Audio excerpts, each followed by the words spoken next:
Kerner, who has written a book. He's written several books, actually. But we kind of wanted to have him on our podcast, especially during the Better Lover May, because of his bestseller that he wrote called She Comes First. What's that about?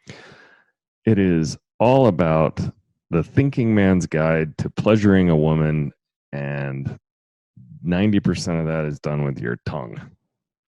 I don't know about 90. There's some other techniques he throws in there. I'm not really sure what the exact percentage breakdown is, but it's about munching beaver. Yeah, it is. And you, well, we talk about it, but you learned a few things. I learned some tricks. Yeah. I read it, and I need to I need to go back to like the actual technique parts and try to retain even more, because I retained some, which I've tried, Which is awesome. and they work out great. Yeah. But there's so much more in here that I haven't even got to. But you were really good at munching box before, but now you're really, really good. Yeah. And just imagine you could be like an amazing twat licker. Okay, good talk. So let's make this a bit more professional, can we? Okay. Anyway, I want to add one thing, and then we can get into Ian's credentials, which are vast.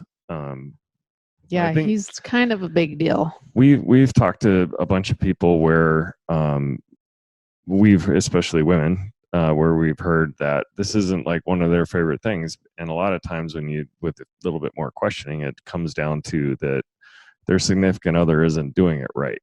And if you read this book, you will absolutely learn how to do it right, and then both of you should have a more enhanced sex life. But that's my 2 cents on it. Pretty excited to talk to this guy. Yeah, he's very wise. You know, we didn't get into a lot of the specific techniques, but he does kind of break down this isn't as graphic as the how to give a blowjob. No. But his book is. If you get the book, She Comes First, it's you know, lick by lick.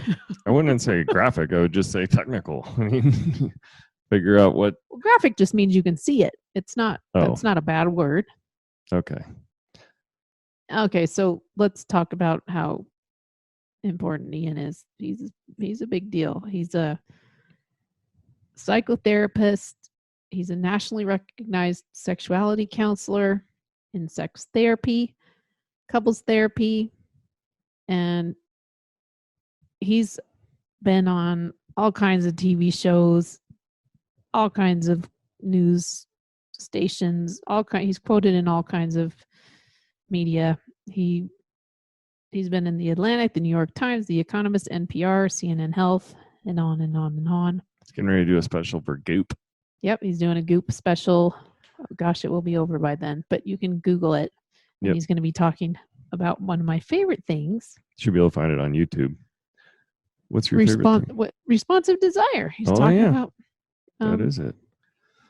And just for the record, he's a real best-selling author because he's actually sold 500,000 copies of all his books put together. So over 300,000 of She Comes First. At least that's what it says on the cover of mine. It could be a lot more by now. I don't even know when this was printed. Anyway. Do you want to say? Yeah, he's written a number of books, and yeah, there's another one called He Comes Next. So if you read that and you do your job right, then boys, then maybe you'll get and take care of on the next one. Yeah, or you could go back to the blowjob episode. Anyway, we hope you guys will enjoy this. We sure did. He's a super smart guy, and he knows his shit. With that, here we go. Let's talk to Ian. Welcome, Ian. We're so excited to have you on our podcast. Thank you for having me. It's my pleasure. Looking forward. It was I've read your book. You read about half of it. I read half of it until it got into the really detailed instructional part. Right. She Comes First. Well, thank you. It was written for men. I believe the subtitle even notes that, but I'm always happy to hear when female partners want to read it as well or get something out of it or just point to page 37 and say, like, do that? So I had to stop reading it when it got to the detailed instructional part because I knew I'd get too bossy. Well, we're trying to work on her letting go. So Yeah. having all the techniques and telling me what I'm doing right or wrong. I mean, there's obviously you got to communicate, but like she'll get really hung up on the form. Yeah, it was my first book, and I do tend to be very detailed. And I am surprised, it's like, I think on like page 140 something, there's like one misprint in the technique where I said instead of doing something in a down to up motion to do in an up to down motion. And it's just a word on one page buried in so much text. And I can't tell you, I'd say every week, every other week, I still get an email from a guy saying, hey, I still get it. I'm on this and I'm really trying to get this right. You're trying to do it this way. And it just doesn't make sense.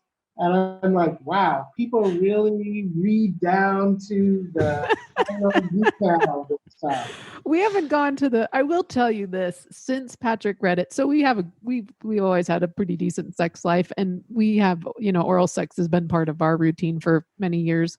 But I tell you what, after he read your book, I learned some stuff. Yeah. Like it's been magical. Okay.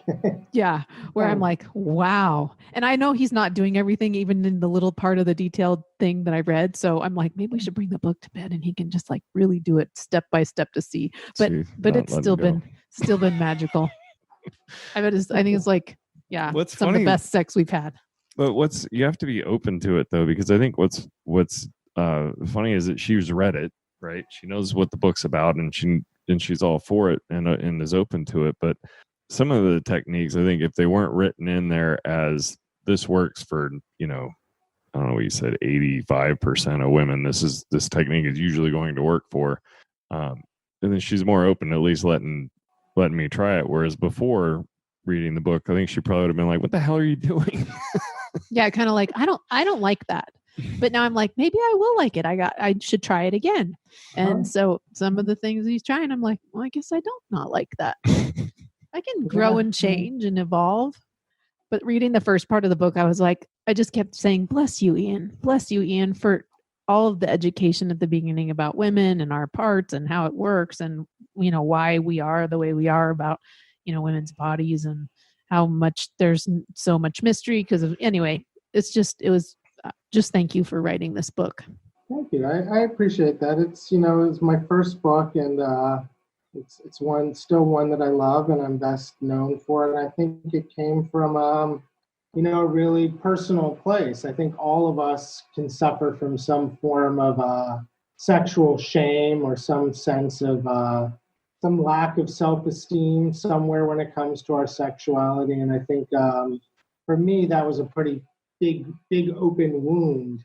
And so I was sort of writing from that place and in terms of my own path to sexual healing. And so I guess that's what maybe makes the book a little authentic and honest, and maybe allows it to resonate, that it's not written about trying to make someone the best lover in the world or give them the secrets or the tricks to conquering. It's really about just how to feel sexually able and sexually safe with somebody and emotionally safe and connect. Yeah. It kind of touches all those parts about sex. Well, it also, Sam just did a TEDx talk on the subject, basically, of responsive desire, basically. And a lot of women fall into that category, whereas men, some men do too. Some men do too, I'm sure, but most of us don't. Most of us see boobs and we're like, I'm in. But a lot of women, you need to get them there first as far as being horny. So she happens to be one of those people. And so the more techniques I can learn to kind of get her going and in the mood, and the better things are. Mm-hmm. So is that how you got into sex therapy? You had your own wounds and you... I think so. I mean, there wasn't one thing per se, but that was a pretty big thing in terms of just having my own sense of defect and my own wounds, and learning and healing them, and realizing there was a profound freedom and joy and unburdening myself of some of my ideas and notions, and discovering a new normal as opposed to an old normal. And the new normal being, what's that? Yeah, and tell us the old normal versus the new normal. Well, I mean, I think I just grew up wanting to connect, being very sexual and erotic, and but not really having a sense of what sex really looks like outside of whatever media images I was getting at the time. So I sometimes call this sort of the intercourse discourse, or just the belief that for heterosexual couples, at least, that penis and vagina intercourse is sort of the most privileged way of having sex. And for me, as somebody that suffered from early ejaculation and couldn't express myself through my genitals the way I wanted to, sort of mind and body weren't really working in sync, I felt this terrible disconnect and this terrible sense of defect. And I spent a lot of time just agonizing, avoiding, or trying to learn how to last longer. And then I stumbled into really some great research and writing about the clitoris, and the idea that the clitoris is the powerhouse of the female orgasm and responds to consistent stimulation as opposed to penetration of the vagina. And I learned that even if I could somehow miraculously last as long as I wanted to, that it didn't necessarily mean that I'd have a happy, satisfied, pleasured partner. And so I really went from sort of one way of thinking about sex to really getting clitorate, as I like to say. So I went from clitorate to clitorate. And that really shifted my whole approach and orientation to sex. And when you consider that the clitoris is the powerhouse of the female orgasm, but the glands of the clitoris, which is sort of the external, most easily accessible, sensitive area of the clitoris, is at least 2 to 5 centimeters above the vaginal entrance. Most forms of penetrative sex are only going to intermittently stimulate the clitoris. And so that's where we end up with what we call the orgasm gap, where 80% of women do not experience orgasm through intercourse alone. I wonder how many men still maybe don't know that. I mean, I like to think that women are being more honest in the bedroom and feel a little more liberated to, kind of take control of their sexual destinies and try to ask for what they want. But I'd be curious to know that statistic. I also would shoot back, how many women really know that or honor that as well? Because, for example, I know so many men who suffer from some form of sexual anxiety that impairs sexual function. So early ejaculation, erectile unpredictability. And what they would love more than anything is to shift from an intercourse model to, say, an outer course model, take the pressure off of their penises and off of their sexual function, and just get into kissing and connection and manual stimulation and oral stimulation and mental stimulation. And sometimes they're coming up against female partners who are quite rigid in their thinking about what sex should look like. So rigidity is really everywhere. It is. In fact, in my own mind, right, I've definitely had this idea of what I thought was okay and what wasn't okay, what was too dirty or erotic, and what was acceptable, according to my upbringing and the very limited information that I have about even my own body. So, and I'm just starting to blossom in the last few years, thanks to books like yours and others. What sucks about it is that most of the education that, at least we're older, so most of the education that we got when we were young was all centered around shame in one way or another, Yeah. So I think that's a pretty huge issue, is just that the more I do this work, the more I parent my sons and see how they're getting raised in the world. And, as sex positive as I am, how limited the opportunities are for really open, frank, safe sexual discussion between peers and between parents and sons.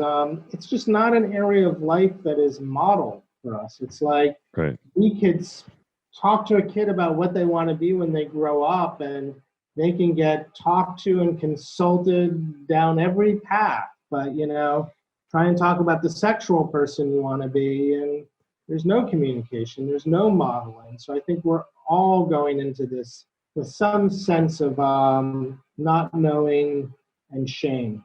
Yeah. Yeah, even our kids, it's the same way. Well, when we try to talk to them, although they're both gay, so we always are like, not, we may not be the right models for them.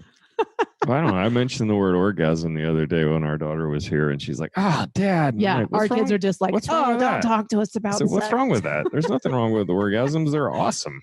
Yeah. She's like, and she's 22. Yeah. So, well.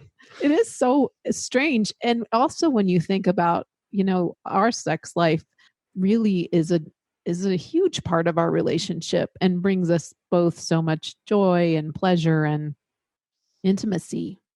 So it's a scary world. So what do you say to women that have this rigidity around their sex lives? How do you begin to, both sides, I guess, how do you begin to open those? Yeah. I believe that there are many paths to pleasure. There are many facets of sex. There's sex as a form of intimacy and connection, also a source of play and relaxation, also a source of differentiation and individuality. It's a place for really knowing somebody, or it's a place for fantasizing and creating something that's totally unknown. And so I think I try and just find alternative sort of runways into sexual pleasure, and to try and provide a lot of education and a sense that in what you're dealing with, you're not alone. And I want to honor the ways in which people want to have sex. So if intercourse is where you want to be, I really want to honor that. But if you're sitting with me, it may mean taking the slow road to getting there. And it may mean sort of deconstructing the road and reconstructing it. And so I don't try and totally dismantle people's ideas or hopes, but I try and point out the rigidity in a way, and the fact that the rigidity is not because one way is the right way. It's just that it's connected to a belief that you have. Sure. And when somebody's belief becomes so inflexible that it pushes everything else aside, that's where I start to sort of gently challenge. We're big, at least I am. I mean, I think you are too, but we're both big fans of outer course. I would guesstimate that we might have intercourse for 7 minutes for every 20 of the outer, But if you do the outer right, I mean, the intercourse doesn't have to last that long. Anyway. Or it doesn't have to happen at all. That's right. That's true. Or it can happen in a totally different sequence. You can start. Yep. You might start with something, arrive at intercourse, and go somewhere else completely different.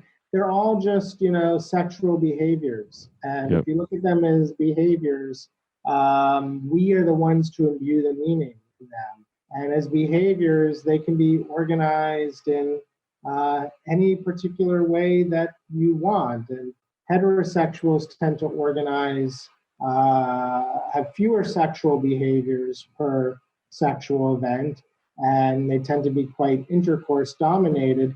But when you look at, say, gay men, intercourse doesn't happen about 60% of the time, Right. So it's really about just how we choose to arrange these different behaviors that we can all potentially enjoy in different ways.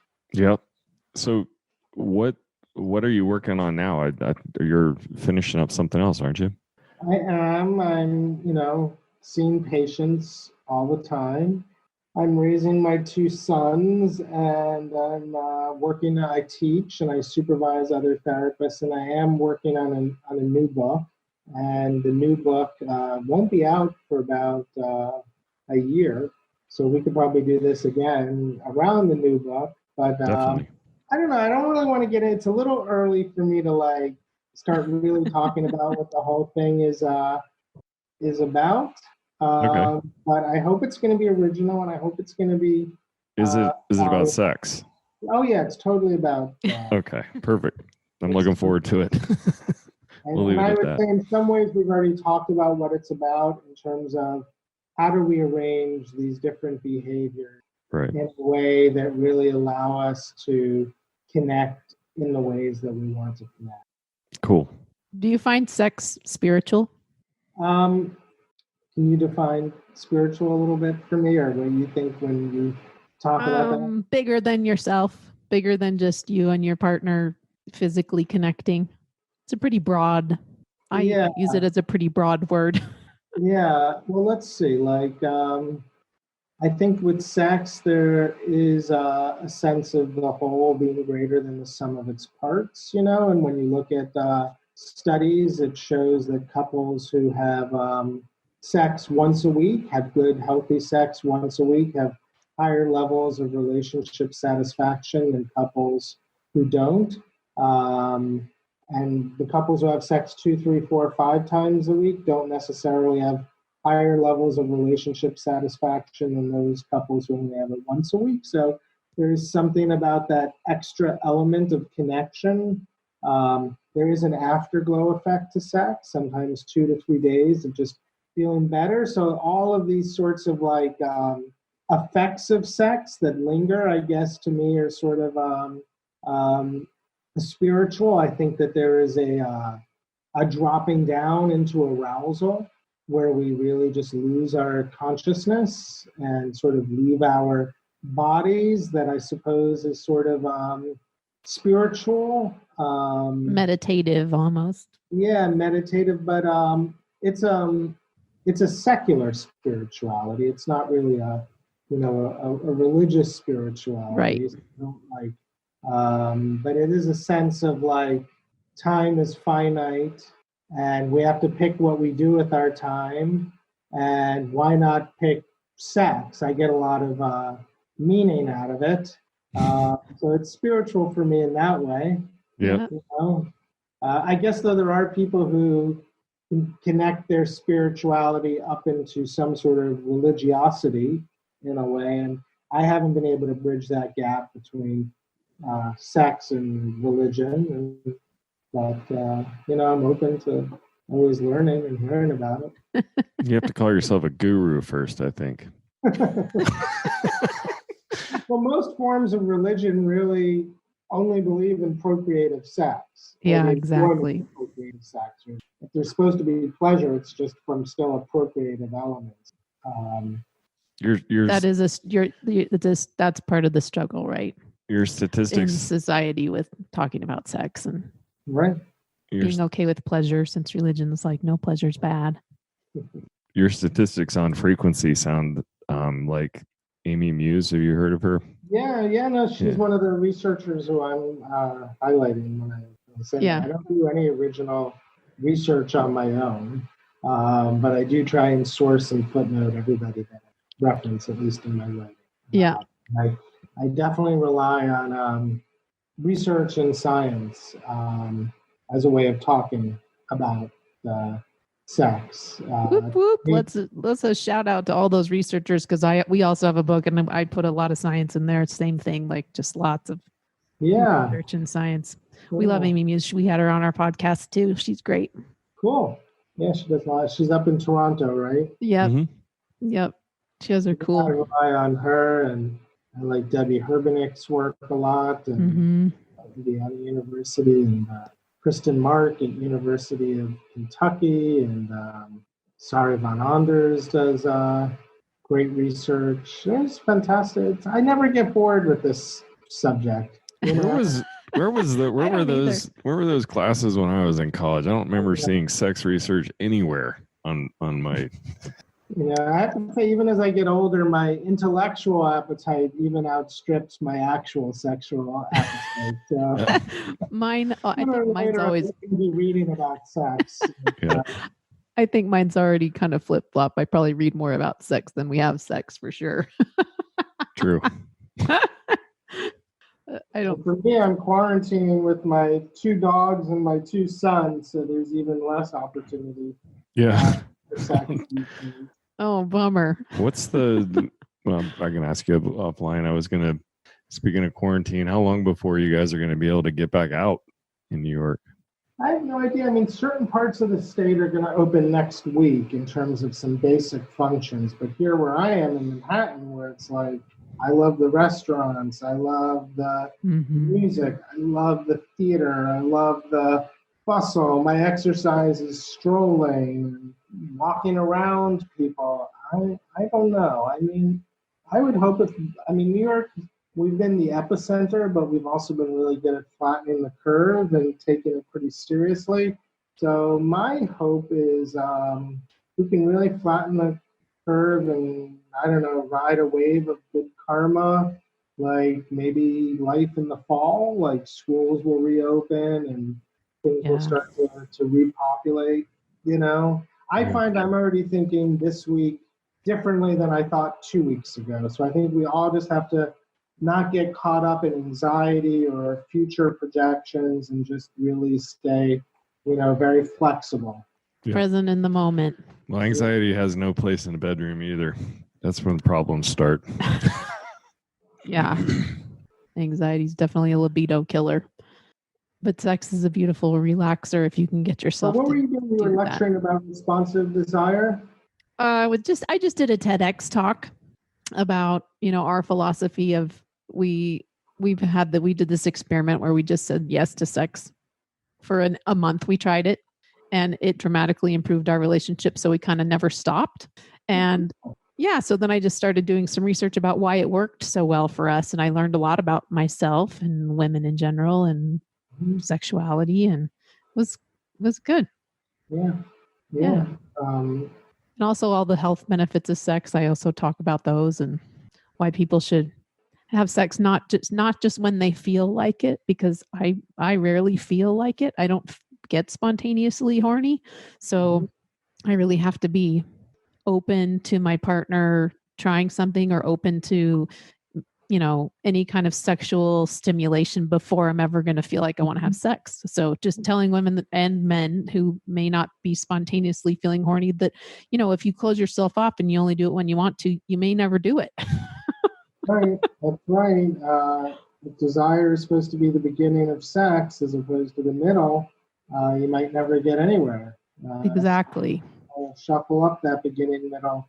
And I find with a lot of couples that I work with, and this is a big theme in my new book, is really cultivating psychogenic arousal as opposed to just physical arousal, really opening up to fantasy and eroticism and different forms of erotic stimulation and knowing your own core erotic themes, but also being able to ride along with your partner on theirs or just take in something sexy. But I find that too often people really reduce sex to just, a few simple physical behaviors. And especially as we are in long-term relationships and the inhibitors start to get higher than the exciters and desire shifts from spontaneous to responsive, I think we really have to embrace the power of psychological stimulation. Absolutely. What is that? So can you be really specific about what that would look like? Is that porn? Is that, is it making your own fantasies up? I guess we can include any of that. Yeah, I mean, I think it can be all of the above. I think, I tend to talk about two forms of psychological stimulation. One is sort of face to face, and the other side by side. With face to face, I think that's really the ability to be able to eroticize your partner, to share that eroticization with your partner, to be able to fantasize, objectify, role play, whatever it is, it's sort of about the two of you being able to play and generate an experience. And certainly that goes back to our roots in childhood when we could pretend and play, but we really lose that capacity.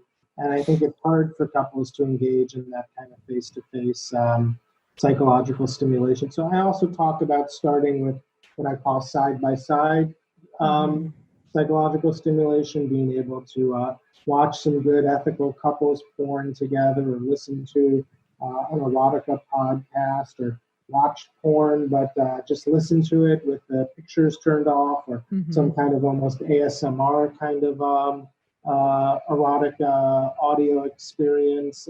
What's ASMR? I don't know what that is. I don't remember what it stands for, the letters. It's but it's there's all these videos right now of people where they just where you'll see long videos of people just crackling paper or chewing food. It's a hugely popular form of self sort of regulation. If you just Google ASMR, and it in many people it produces sort of like these very these very pleasurable sort of tingling, sort of like nervous sensation feedback. So my wife she's been hugely into ASMR for our whole marriage, which means like if we're in the movie theater and people are eating popcorn, like I want to stand up and tell them, shut the fuck up, I'm trying to watch the movie. But she loves it. She'll start to almost drool at the sound of candy opening or people eating. And it turns out that millions of people, there was actually,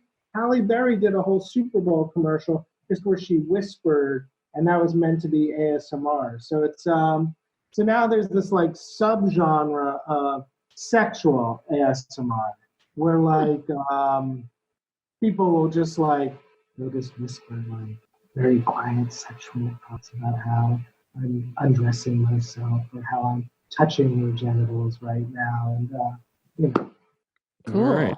We're gonna have to now we're gonna have to check that out. Well, it doesn't turn me on, but it is a form of that kind of side by side erotic stimulation. And look, we know that women can fantasize their way sometimes close to orgasm. When I'm working with men who have erectile issues, and we're trying to discern, is it a psychological issue? Is it an organic physiological issue? Sometimes I'll ask them, hey, well, when you're masturbating in 2 days and you're turning on that porn, don't touch yourself. Let me know how long it takes. Try and give yourself a hands-free erection, or have a hands-free masturbation session. And guys will come back and say, hey, after about 2.5, 3 minutes, I had a pretty good usable erection without touching myself at all. And then once I did start touching myself, wow, I was really able to keep going in a strong way. So that tells me then when you're with a partner and you're not able to get erect, it's really of a psychological nature. Mm-hmm. So let's talk about combating anxiety, which is a psychological state, with adding psychological erotic stimuli. Ooh, I like that. There's also research that shows that women who, I don't know, I know a lot of women who are I'm not watching porn. It's bad. It's dirty. It's disgusting, whatever. And it doesn't turn me on. But actually the research shows that it does. Mm-hmm. Very, very, the porn turns women on. Absolutely. And I don't like it for too long, especially if it's, it bores me. I like the initial watching, but some of the porn is so bad. Well, even we've Googled feminist porn, and but it's still hard to find just unsimulated sex that's designed to look real. Yeah. Yeah.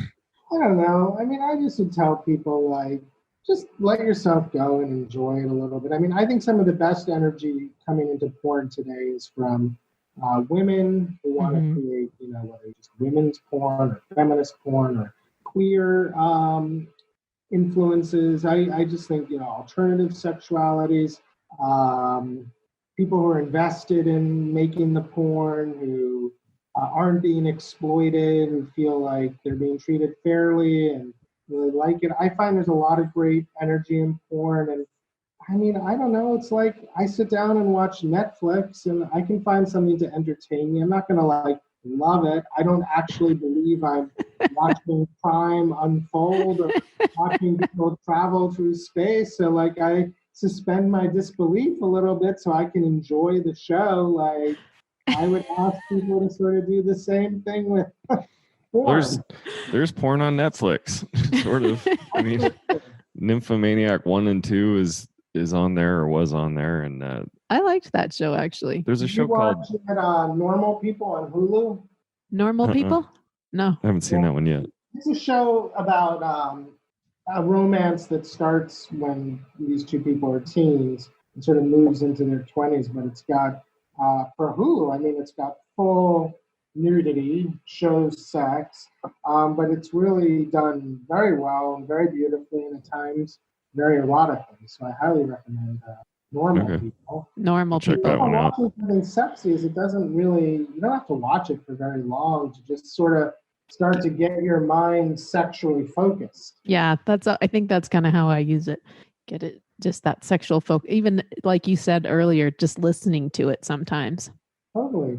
Well, you know, if you're somebody with responsive desire and you're with someone with spontaneous desire, not only are they able to get more interested in sex quickly, they're probably able to move through the process of arousal more quickly as well. So, Yep. you know, whatever you can do in those early phases to kind of get your arousal arcs more in sync together. Yeah. Somebody isn't getting left behind.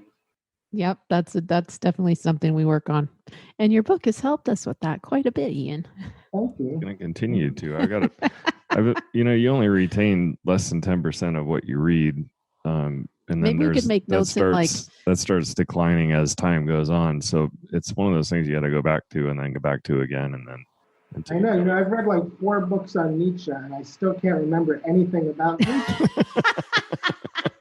It's like I've read these biographies, I've read a couple of his books, and it's like, still can't fucking tell you anything about Nietzsche. It's like, what was that? What's my favorite Nietzsche quote? What was that thing he said? So for guys that are, I don't know really what question to ask you. It's sort of like I'm wanting you to lift the curtain up for, you know, pleasuring women with your mouth, oral stimulation without giving it all away, but you know, pull back the hood, if you will.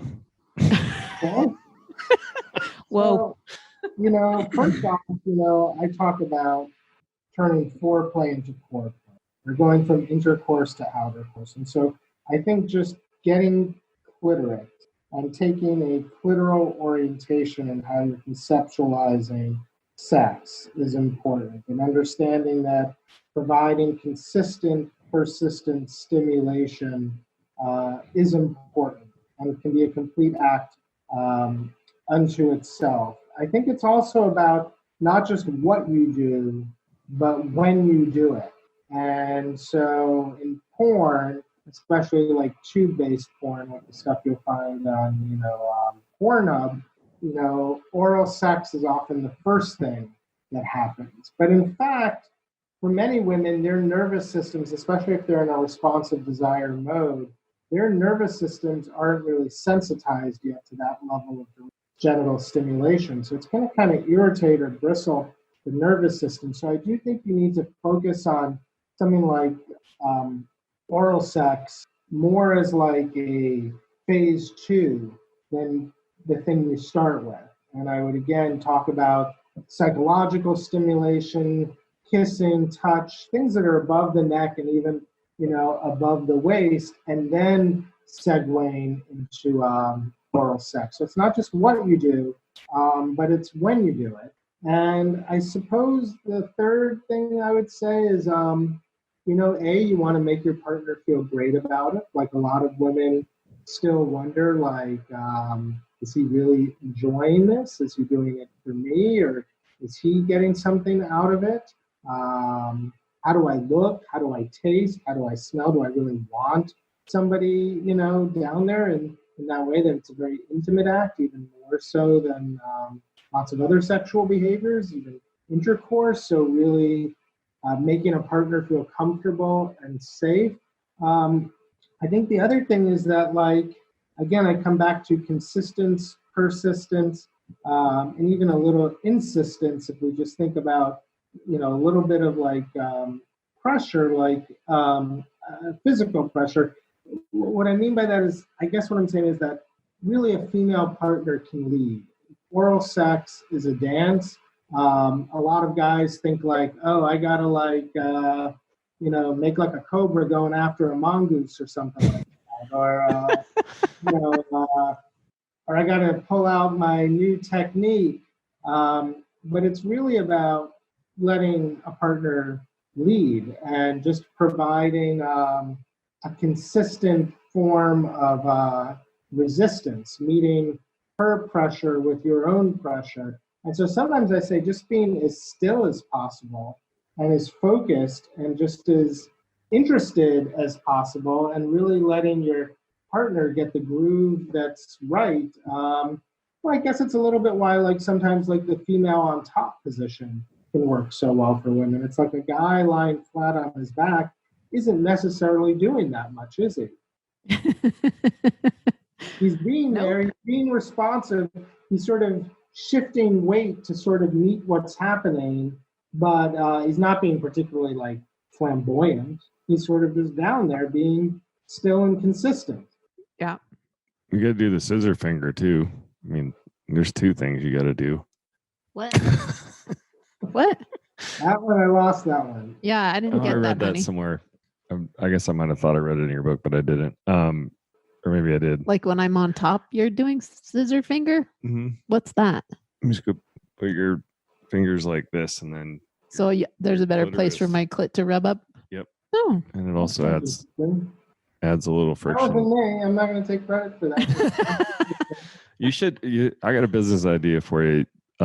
For people that read your book, there should be like a quiz in the end, and if you get like a B+ or better on the quiz, then you could sell like a degree where somebody is like, now I only officially will take a lover who has at least a B+ rating on Kerner's Dr. Ian Kerner's oral sex degree challenge. of you are fully clitorate in cunnilinguage. Right. The credit rating agency. That's right. Type in the name of like a sexual partner and like D-level junk bond or A-level Fortune 500. That's right. That'd be really cool. Before you even went on a date, you'd be like, nope, he doesn't know anything. Yeah. And in order to get the highest level degree, you would have to get a written recommendation from your partner. No longer get it on your own word. Yeah. No, but it's funny. I hear a lot of women say they don't like it. They don't like it because their partners do it wrong. Mm-hmm. So like you said, like they're going in for the kill, or they learned from a porno, or they learn from a porno, and it's like it really bums me out when anybody, I appreciate anybody not liking something, not having good experiences with it, but really being closed off to thinking about it. I mean, in the end, like, I come back to the importance of psychological stimulation as a chance to really express our personalities, but like, we are dealing with like friction and pressure against genitals, and to just sort of say, I absolutely like one version of friction and pressure versus another, I think is a little limiting. Yeah. Well said. We get hung up on sometimes inhibitions that are rooted in, like you're talking about, right? Maybe the technique was wrong or whatever, and then you just make a decision. I don't like that anymore. Or I don't want. So there's two things wrong with that. One, you're closing a door. You're creating an inhibition, but the second one is that you're also not what. Oh, I was just thinking. I've created inhibitions like during we've been married a long time, but even in our relationship, I've created inhibitions based on what other people said about things that I had done or tried, and was like, nope, I'm not doing that anymore. That's gross. That's what that other girl doesn't do it. She says it's gross. But the second thing is that you're also closing yourself off in that Yeah. You're not allowing yourself to relax, open, and get into. Uh-huh. I'm not a doctor, so I'm not as articulate, but No, I really agree. Yeah, we're into drop it. So I'm working really hard on dropping all those inhibitions that I've built up over the years. It's not that easy.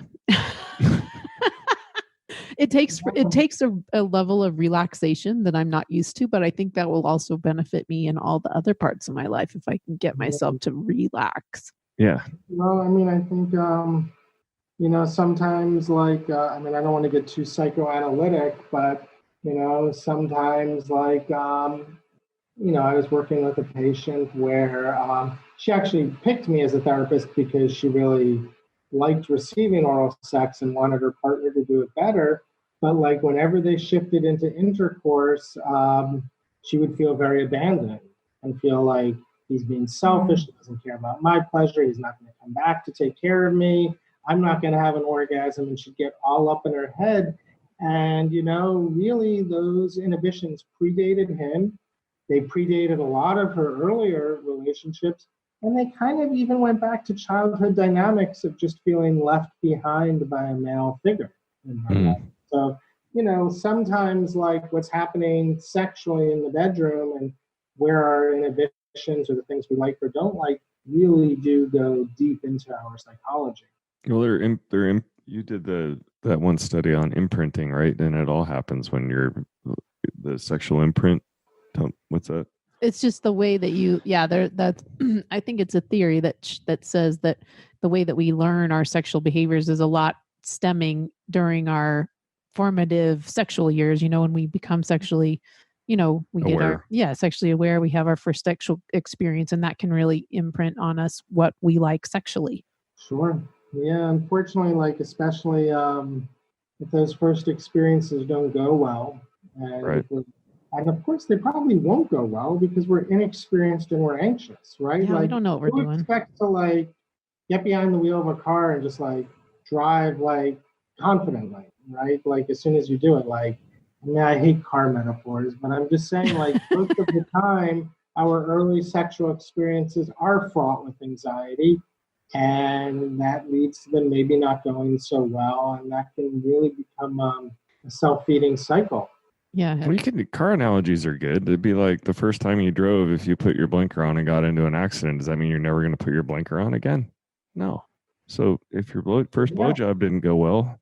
And the trouble is, and the issue is that because nobody talks about sex, not even partners to each other, right? Let alone people talking about it outside of their partnerships, that they're never going to know that the blinker didn't cause the accident, right? So it's such a challenge. Being able to talk during sex, being able to redirect a partner, being able to say what feels good, what doesn't, being able to say, I am in the mood, I'm not in the mood, maybe I will be in the mood. Being able to say, hey, I didn't have an orgasm that time, and it's fine, or here's why. I mean, being able to talk to the person we're having sex with would be really good. Yeah. Most of the time, we really can't talk about something that can be quite complex. How do we? It's almost, you think of how do I communicate to you by saying nothing? You have to read my mind. Well, it's hundreds of years. Well, and it's crazy too, because I think sometimes you don't know. I still don't. Sometimes I don't have an orgasm, and I'm like, I'm not sure what happened. I just didn't get there. Yeah. Well, there's hundreds of or thousands of years, if not all the way back to the beginning of time. But and most of the men I know and have run around with in my lifetime, but there's just almost this inherent belief that we're supposed to know what we're doing in the bedroom. You know what I mean? I'm a man. I'm going to go in there and tear it up. I don't need to communicate, but it's I don't even know where that comes from. It's so wrong. I do think though that building communication skills in the bedroom helps all the communication that you have outside the bedroom too, because it's such an intimate thing with so much shame and blame and shit around it that if you can break down those walls, I think everything gets better. You can control how somebody's feeling. The essence of any communication is any domain is being able to create emotional safety. Safety, yeah. Yep. Not go into a mode of defending oneself. I deal with in couples therapy, and a lot of my work is sex therapy. It's couples therapy, and because couples have such a history of either arguing with each other or miscommunicating or being sarcastic or avoiding, whatever their strategies are, they cannot create emotional safety with each other and be authentic. So I work a lot with couples just on showing them how in the room their defensive strategies are coming up. And I try and tell them, hey, let those go. If I see you getting attacked or treated badly, I will chime in and stop that. So you're safe here. And it's hard for people to let go of those defenses. Yeah. Yeah. One of our favorite relationship books is a business book called Crucial Conversations. And they talk a lot about creating safety in conversations. Yeah, I think so. Yeah. Anything else? Sorry, go ahead. I missed that. No. What were you saying? Anything else? Is there anything else about sex you want to tell us and everyone else that listens to this podcast? I should have an answer to that. Pretty much, you've given. I feel like you've some solid gold answers you've already. definitely given a lot of good diamonds.